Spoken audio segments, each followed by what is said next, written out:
జెస్సీబాయి Australia middle ఆర్డర్ని కుప్ప కూల్చాడు. Travis హెడ్నైతే మళ్ళీ ఒక్క రన్నుకు అవుట్ చేశాడు.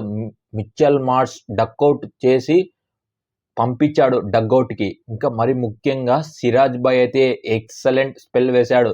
ఇంకా ఆస్ట్రేలియా లాస్ట్ 10th వికెట్ కోసం చాలా ఇబ్బందులు పాలు పెట్టారు. మరి ముఖ్యంగా 20 overs అన్నారు. దాని గురించి మాట్లాడదాం. డే 4 స్టార్ట్ అయిపోయింది. ఇంకా నితీష్ కుమార్ రెడ్డి, మొహమ్మద్ సిరాజ్ వచ్చేశారు. ప్యాట్ కమిన్స్ మొదలు పెట్టాడు. ఫస్ట్ ఓవరే కొద్దిగా క్వశ్చన్లు అడిగాడు ఎవరిని, నితీష్ కుమార్ రెడ్డిని. ఫస్ట్ ఓవర్ ఏం డాట్ డాట్ డాట్ అన్ని డాటే, మంచిగా హెల్ప్ అయితే ఉంది ఫాస్ట్ బౌలర్స్కి. ఇంకా ఎవరు సెకండ్ ఓవర్ నేతన్ లైన్లో అప్పుడప్పుడు సింగిల్ కొడుతూ తీశారు. ఎవరు సిరాజ్ తీశాడు, మరి నితీష్ కుమార్ రెడ్డి తీశాడు. ఇంకా వాళ్ళు ఆడిన 5 ఓవర్లే ఆడింది. 5 ఓవర్లు ఆడి 10 runs చేశారు. నితీష్ కుమార్ రెడ్డి నెదర్లాండ్కి దొరికిపోయాడు. అప్పటికి మనము లీడ్ ఎంత ఉండిందంటే 105 మనకు వచ్చింది. ఆస్ట్రేలియా వాళ్ళు అప్పుడు మనని ఆల్అౌట్ చేశారు. ఇంకా 3rd innings మొదలైపోయింది. ఆస్ట్రేలియా వాళ్ళు వచ్చారు భయ్య.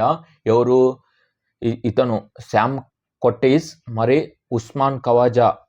శామ్ కర్టిస్కి అయితే దుమ్ము దులిపాడు. జస్ప్రీత్ బుమ్రా అయితే ముక్కు తిప్పలు పెట్టాడు భయ్య. మొన్నటి వరకు ఎగిరాడు. కోహ్లీ అవుట్ అయిన తర్వాత ఎంకరేజ్ చేస్తున్నాడు. వాళ్ళ ఫ్యాన్స్ ఉంటారు కదా, ఎంకరేజ్ చేయండి అని. ఇప్పుడు వేస్తూ అవుట్ స్వింగ్ ఒక్క బాల్ లోపల తెచ్చాడు. ఇన్ స్వింగ్ వికెట్లను గెరాట వేసింది. అప్పుడైతే జెస్సీబాయ్ రివెంజ్ ఇచ్చేశాడు. ఎప్పుడైనా సీనియర్స్ ముందర జాగ్రత్తగా బిహేవ్ చేయాలి. ఇలానే బిహేవ్ చేస్తే రివెంజ్ ఖచ్చితం ఇస్తాడు. ఇంకా కింగ్ కోహ్లీ కూడా ఖచ్చితం ఇచ్చేస్తాడు. ఇప్పటికే జస్ప్రీత్ బుమ్రా ఇచ్చేశాడు. ఒక్కరైనా వింటే టీమిండియా అంటే ఒక ప్లేయర్ని నువ్వు ఇలా చేస్తే మిగతా వాళ్ళు గమ్మున ఉండరు. అలానే జెస్సీబాయ్ తిరిగి ఇచ్చేశాడు. ఇంకా ఉస్మాన్ ఖవాజా కొద్దిగా ఆడుతూనే ఉన్నాడు. పార్ట్నర్షిప్ అయితే ఒక 15 వచ్చింది వాళ్ళిద్దరి మధ్యలో, అంతే. ఇంకా ఎప్పుడైతే అయిపోయినాడో ఉస్మాన్ ఖవాజాకి అయితే బ్రిలియంట్ డెలివరీ వేశాడు భయ్య. మొహమ్మద్ సిరాజ్ అయితే అంటే మనం ఎప్పుడైతే లంచ్ బ్రేక్ వస్తుంది అనే మూమెంట్లో సిరాజ్ అయితే ఒక్క బాల్ లోపలికి తెచ్చేసాడు. అంటే అవుట్ స్వింగ్ వేశాడు. అదైతే ట్రీట్ టు వాచ్.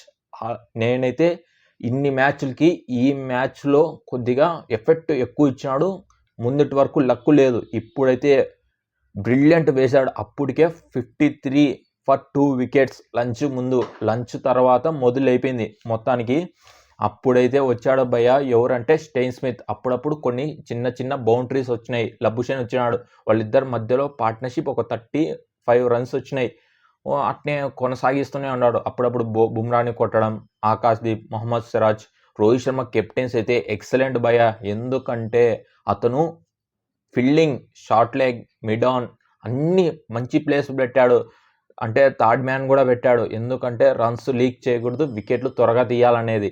అతను బాగా ఇప్పుడైతే చాలామంది మంచిగా అంటున్నారు. రవి శాస్త్రి ఏమన్నాడంటే బ్రిలియంట్ కెప్టెన్సీ అని చెప్పాడు. సునీల్ గవాస్కర్ ఏమంటున్నాడంటే సారీ రియల్లీ అని చెప్పాడు. ఎందుకంటే నిన్నటి వరకు తిట్టాడు సునీల్ గవాస్కర్, ఇప్పుడైతే సారే చెప్పేశాడు ఏకంగా. అది రోహిత్ శర్మ అంటే. ఇంకా ఎప్పుడైతే స్టెయిన్ స్మిత్ని అవుట్ చేశాడో ఫుల్ లెంత్కి అవుట్ అయిపోయినాడు. అది అనవసరం బాల్ గెలుక్కొని స్టెయిన్ స్మిత్ ఈజ్ గాన్. అప్పుడు ఎన్ని రన్స్ చేశాడంటే స్టెయిన్ స్మిత్ మొత్తానికి 13. ఇంకా లబుషేన్ అయితే మనని ఇబ్బంది పెడుతూనే ఉన్నాడు. చిన్న బౌండరీస్ కొడుతూనే ఉన్నాడు. ఇంకా ట్రావిస్ హెడ్ఏక్ వచ్చాడు కదా, ఇబ్బందులు. ఎప్పుడైతే ట్రావిస్ హెడ్ వచ్చాడో అప్పుడే మొహమ్మద్ సిరాజ్ బౌలింగ్ చేస్తున్నాడు. ఒకటైతే బౌన్సర్ వేశాడు. హ్యాపీ బర్త్డే కదా, ఏదో ఒకటి బౌన్సర్ వేశాడు. ఎట్నో అది కష్టపడి సింగిల్ తీసినాడు. లేకుంటే అది కూడా రాదు. నాన్ స్ట్రైకర్ 2 వెళ్ళిపోయినాడు. ఇంకా అప్పుడే రోహిత్ శర్మ టచ్ చేశాడు. ఎవరిని, జస్ప్రీత్ బుమ్రా షార్ట్ లెగ్ పెట్టేశాడు. ఇంకా సేమ్ ఫస్ట్ బాలే కొడదామనే లోపల నితీష్ కుమార్ రెడ్డి చేతిలో పోయి పడింది. అదైతే ఎస్ఆర్హెచ్ టు ఎస్ఆర్హెచ్. చాలా మంది అంటాడు పేకాటనే బామర్దినే. ఇక్కడ మంచిగా పట్టాడు. ట్రావిస్ హెడ్ త్వరగా పంపించాడు. హెడ్ఏక్ని టాబ్లెట్ వేసి పంపించాడు సింపుల్గా. జస్ప్రీత్ బుమ్రా అంటే వీ బిలీవ్ జస్ప్రీత్ బుమ్రా భయ్య. ఇలాంటి ప్లేయర్ నేను ఎప్పుడు చూడలేదు. అతనికి మించిన ప్లేయర్ ఇప్పట్లో ఎవ్వరు లేరు. మరీ ముఖ్యంగా 44 మ్యాచ్ల్లో 200 వికెట్లు తీయడం అంటే అమేజింగ్. మరీ ముఖ్యంగా ఒక స్టాట్ చూశాను. ఒకటి ఏంటంటే 14 runs అంటే దాదాపు 24 బాల్‌కి ఒక వికెట్ తీస్తాడంట. 14 రన్స్ ఒక వికెట్ తీస్తాడంట. అది అమేజింగ్ కదా! అలా స్టాట్స్ ఎవరికీ లేవు నాకైతే. మళ్ళీ ముఖ్యంగా యావరేజ్ కూడా 19 ఉంది. అంటే 19 అందిస్తాడు ఎప్పటికి రన్స్. అదైతే హ్యాట్స్ ఆఫ్. అలాంటి ప్లేయర్ అరుదుగా దొరుకుతారు. మరి ముఖ్యంగా ఈ 4 మ్యాచ్‌లకి 29 వికెట్లు తీశాడు. ఎవ్వరికీ లేవు. ప్యాట్ కమిన్స్ లేవు, మిచెల్ స్టార్క్ లేవు. మన ఇండియా తరపున మోస్ట్ లీడింగ్ వికెట్ టేకర్ అంటే జస్ప్రీత్ బుమ్రానే. Hats off. ఒక సినిమా ఎలా ఉంటుందో అలా చూపిస్తున్నాడు. బ్యాటర్స్‌కి ముక్కు తిప్పలు పెట్టాడు భయ్యా. ఇంకా ఎప్పుడైతే పార్ట్నర్‌షిప్ వస్తుందో ఎవరి మధ్యలో లబ్బుషేన్ వచ్చాడు. ట్రావిస్ హెడ్ గాన్ అప్పటికే. మిచెల్ మార్ష్ అయితే అస్సలకి ఫామ్‌లో లేడు. చాలా ఇబ్బందులు పెట్టాడు. ఎవరికి ఇబ్బంది అస్సలకి పెట్టలేదు. అతనే కన్ఫ్యూజన్ అయిపోతున్నాడు. ఎప్పుడైతే జెస్సీ బాయ్ వచ్చాడో 2 బాల్ అవుట్ స్వింగ్ ఒక్కటే వేశాడు. అది ఒక రవ్వ బౌన్స్ అయింది. డక్అవుట్ అయిపోయి డ్రెస్సింగ్ రూమ్‌కి వెళ్ళిపోయాడు. అప్పటికే మనకి ఎప్పుడు 135కు 6 వికెట్లు టీ బ్రేక్ కాడికి వచ్చినప్పుడు. ఇంకా ఎవరెవరు ప్యాట్ కమిన్స్, లబ్బుషేన్ వాళ్ళిద్దరి మధ్యలో మంచి పార్ట్నర్‌షిప్ వచ్చింది. అప్పటికే బౌండరీస్ కొడుతూనే ఉన్నాడు ఎవరు లబ్బుషేను. ఇంకా నేనైతే 150, 200 కల్లా ఆల్అవుట్ అవుతుంది అనుకున్నా. వచ్చాడు కదా ఎవరు ప్యాట్ కమిన్స్ వచ్చాడు.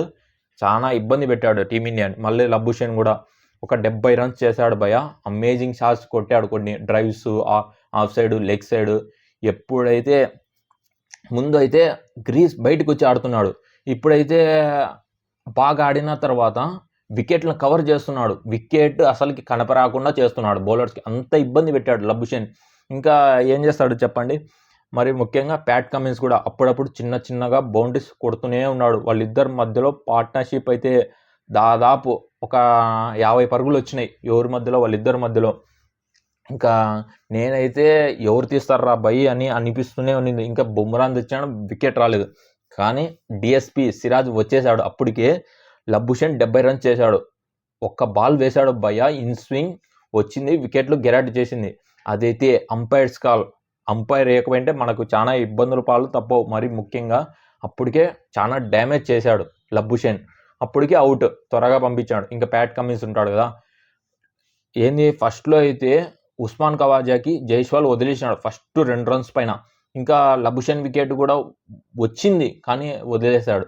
ఈరోజు చాలా దరిద్రం ఉన్నట్టుంది జైస్వాల్కి. అందుకు యాడికి పోయినా వెంటాడుతూనే ఉంది. అవన్నీ రోహిత్ శర్మ చాలా డిసప్పాయింట్మెంట్ అయినాడు క్యాచ్లు పట్టట్లేదని.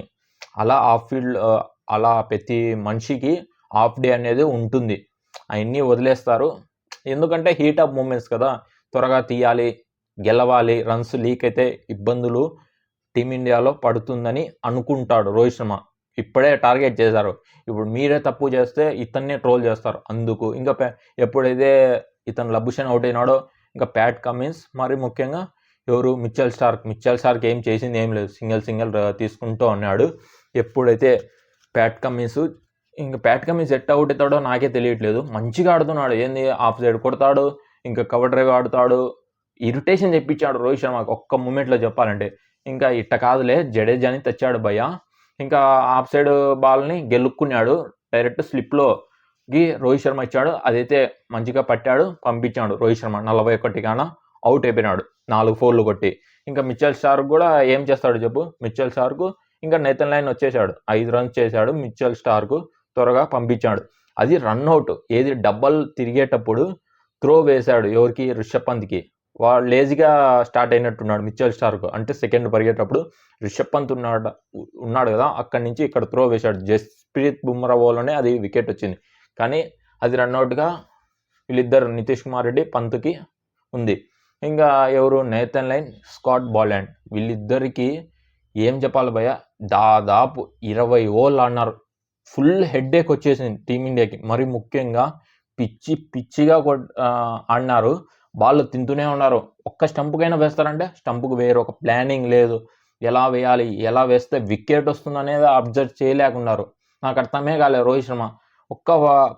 అంటే బౌన్సర్లు వేసినా కొద్దిగా ఇబ్బందులు పడింది.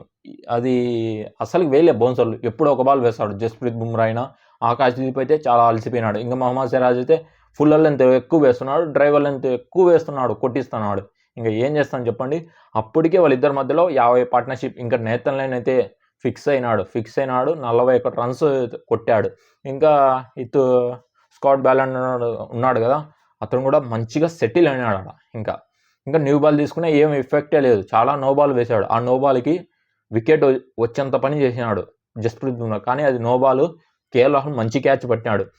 టుమారో మార్నింగ్ ఎంత త్వరగా వాళ్ళు మ్యాక్సిమం డిక్లేర్ ఇస్తారని నేను అనుకుంటున్నాను. లేకపోతే ఒక 5 ఓవర్లు ఆడిచ్చి ఒక 350 కానీలే టీమిండియాని మనకు రన్స్ ఉంటే బెటర్గా ఉంటుందని అనుకుంటారు ఆస్ట్రేలియా వాళ్ళు. ఇన్ కేస్ వద్దులే అని 333కి డిక్లేర్ ఇచ్చేసి డైరెక్ట్గా ఇండియాని దింపిస్తారు ఫస్ట్ మార్నింగే. రేపైతే మార్నింగ్ 98 ఓవర్స్ ఉన్నాయంట, కానీ ఎర్లీగా స్టార్ట్ అవుతుందంట. 4:30కే మ్యాచ్. టీమిండియా ఫస్ట్ ఏం చేయాలంటే అటాక్ చేయాలి. రోహిత్ శర్మ చూసి ఆడితే ఖచ్చితంగా అవుట్ అయిపోతారు. బాల్ అయితే కొద్దిగా హెల్ప్ ఉంది ఫాస్ట్ బౌలర్స్కి, చూసి ఆడదామంటే ఖచ్చితంగా అవుట్ అయిపోతారు, నేను చెప్తున్నాను ఇక్కడ. కానీ అటాక్ చేయాలి. రోహిత్ శర్మ వచ్చిన నుంచి కొడుతుండాలి, చూసి ఆడితే కష్టం. జైస్వాల్ అయినా కొద్దిగా చూసుకొని ఆడాలి. రోహిత్ శర్మ ఫామ్లో లేడు కదా, కొద్దిగా అటాక్ చేస్తే ఒక 30-40 రన్స్ త్వరగా వస్తే ప్రెజర్ ప్యాట్ కమిన్స్కి పెట్టాలి. ఇంకా మిచెల్ స్టార్కి అలా పెడితే కొద్దిగా మనకు అడ్వాంటేజెస్ ఉంటాయి. ఇంకా టీమిండియా అయితే మ్యాచ్ అయితే ఇంకా చేతిలోంచి జారిపోలేదు, ఇంకా కమాండ్ సిచ్యువేషన్లో ఉన్నది. రేపు చేస్తే ఒక చరిత్రని తిరగ రాస్తారు. టీమిండియా డెఫినెట్గా గెలుస్తారని నేను అనుకుంటున్నా. జెస్సీ బాయ్కి అయితే హ్యాట్స్ ఆఫ్ చెప్పాలి. టుమారో అయితే వాళ్ళు ఆడితే జెస్సీ బాయ్కి వస్తుంది, లేకపోతే 4 వికెట్ హాల్తో హ్యాపీగా ఉంటాడు. మీకు ఎవరి పర్ఫార్మెన్స్ నచ్చిందో కామెంట్ బాక్స్లో కామెంట్ చేయండి, నాకు తెలుస్తుంది. Thank you.